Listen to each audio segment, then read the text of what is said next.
Before we can get to the square, let me tie a couple of loose ends on extinction. We had that subject the other day. And just for those who are not familiar with this site, let me just briefly say that I have a theory of extinction, mass extinction. It says that all mass extinctions happen because food ran out. Okay? After millions of years, the plants, their population pyramid overturned. Okay? And those who get stuck at the end of that process suffering what is known as a mass extinction, all those animals that are caught in that situation. By that time, all these animals have grown in size and in numbers. Just when the plants are coming down, these guys are going up. And where they meet, that's known as a mass extinction. And it happens on land, sea, and air, and it is discriminatory. In other words, it is selective.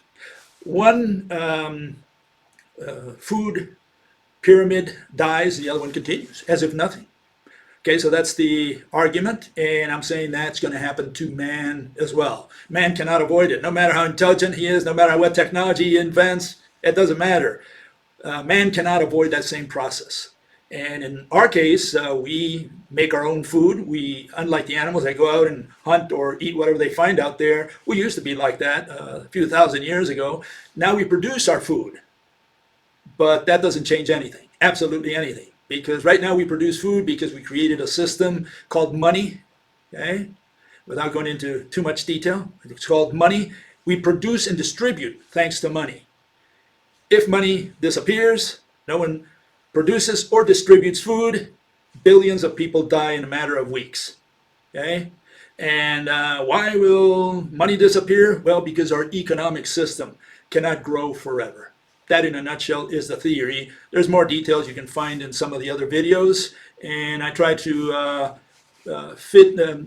put in some details here and there whenever the time allows, whenever the questions come up, you know. And so I try to explain in more detail as time goes by. Right now, I just want people to understand the overall theory. Money disappears. Money disappears when it does, not if, but when it does. What happens next? What disappears is food, and when food disappears, humans disappear. And it turns out that's the same thing that killed all animals in the past.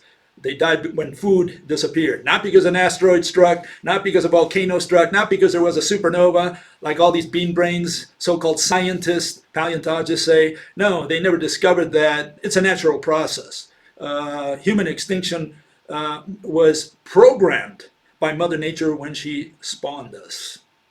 Okay, and I had a couple questions on that, a couple statements. And, you know, I don't really like to answer questions unless people address what I call Extinction 101, which is mass extinction, before they tackle human extinction. Everybody's an expert in human extinction. We all know how man is not going to die. That's essentially the argument all these people make.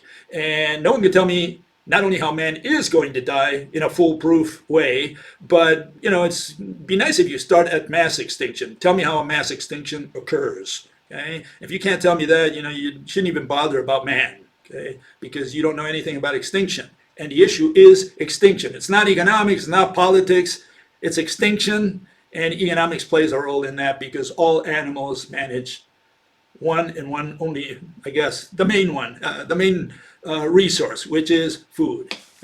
Okay, so one fellow says, I like this one, says, there may be a mass extinction, but I think it will be man-made.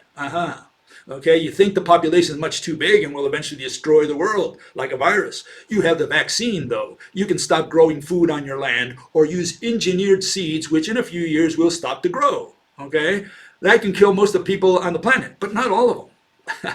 Well, what this gentleman is missing, among other things, so many errors here, but what he's missing is that, you know, some people will survive the mass extinction that's approaching, okay? Some people always survive at the end of the line. The problem is they will not reproduce, okay? They will not reproduce, they will not restart the human race like Adam and Eve because our genetic diversity has disappeared. We have no genetic diversity today, okay?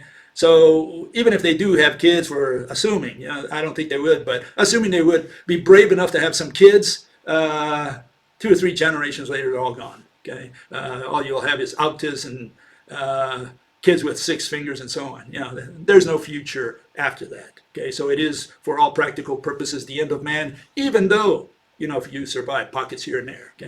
Okay, another fella, again, they get into politics. This is not about politics, this is about extinction. Says China respects money. The West is mired in a major Marxist collapse, and Marxists hate capital. China is more capitalistic than the West and is Marxist in name only.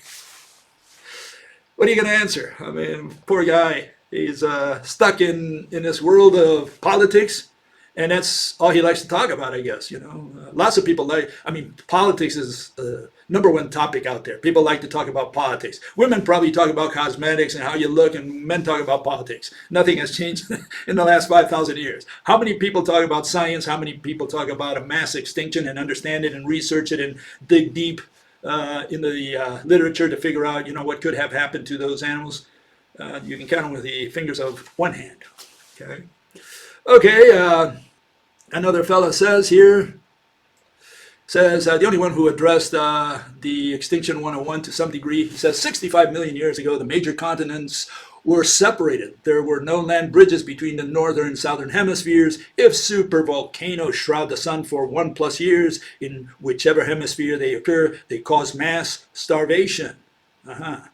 Given there was no land bridge 65 million years ago, this was not possible. So successive supervolcanoes might extinguish all large land-based creatures across both hemispheres. Yeah, all these people think in catastrophes, and that's why they never get it right. They think something happened now, it was abrupt. The volcanoes cannot explain what happened to the mosasaurs. These were reptiles that lived in the seas, and to what they ate, which were the ammonites, which also disappeared, and they disappeared and they ate something else that disappeared, which were the foraminifera, the plankton out there, diatoms and foraminifera. All these tiny animals, they're the bottom of the food chain. That's what disappeared. So you got to explain how the volcano affected the plankton. That's what you got to explain. Yeah, it's easy to say, yeah, volcano killed the dinosaur. Yeah, great.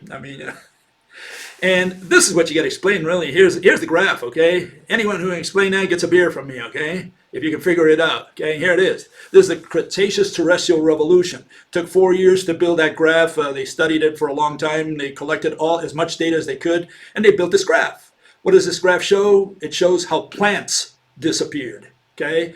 So what happened around the middle, you could say the middle of that Cretaceous, of that whole period, from 145 to 65 million years ago? Well, what happened is that the angiosperms crowded out on the planet all other species. And dinosaurs did not eat angiosperms, even though you'll find a couple papers out there that argue for that. I think these people have no clue, okay? Angiosperms disappeared. Conifers disappeared, and what the angiosperms did, they crowded out especially the gymnosperms. Okay, cycads, ferns, also ferns disappeared as well. Ferns had disappeared when the conifers kicked them out. Ferns were the flora of both the Permian and the Triassic. Then what came in were the cycads and the cycad-likes, the Williamsonias and so on. And they kicked out the ferns, and what took over the land were were these new types of plants, which were a type of conifer. And then eventually those conifers disappeared because they were pushed out by the angiosperms. And if you look around today, you won't find too many ferns, and you won't find too many conifers of any kind. What you will find is angiosperms, flowering plants. That's what mammals eat. Mammals don't eat ferns. Mammals don't eat conifers in general. Maybe you'll find some exception here and there. Some animal that got used to it.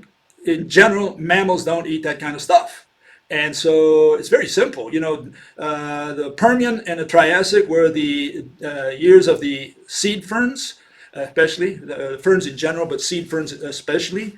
Then the Jurassic and Cretaceous were the era of the conifers. And today we have the era of the angiosperms, of the flowering plants. So how did animals die? Well, apparently their food sources disappeared. Very simple, okay? Except for a paleontologist. Paleontologists think that their job is to go out there and find bones, dust them up a little bit, give them a fancy name, set them up in a museum and charge entrance fees. That's what they think a paleontologist is. No, that's a stamp collector, okay? That's what it's called. Paleontologist is a necrologist. He's a medical examiner. He's a detective. He has to tell me how the crime was committed. That's where he has to break his brain. But, to collect evidence and just bring it in and say, well, I collected all these bones for the court. Well, that's not a paleontologist. Now, you have to explain to the jury what you got out of that, what conclusions you came out with. And that's the problem we've had in the last 200 years since paleontology's been around. Not one paleontologist can explain to you a mass extinction. Not one paleontologist can explain to you how a background extinction occurs when a single species disappears. And of course, all the recent one for the last maybe 2,000, 10,000 years, or even more, they say it's man. Man killed them all. We're such mean creatures. We make all these species disappear. We killed the dodo, we killed the passenger pigeon, we killed the great hawk, and so on. We killed all these, the Tasmanian tiger. We killed them all. We're such murderers. Yeah. How come we ended up with only one Tasmanian devil? Tasmanian tiger, sorry. That's what you got to explain. How that animal whittled down to nothing. We might have killed the last one, yeah. That doesn't mean that's caused the extinction of these animals. Okay, so, and there's one more here. One fellow says, I can get this thing up there. Oh, come on. Give me a second here. There we go.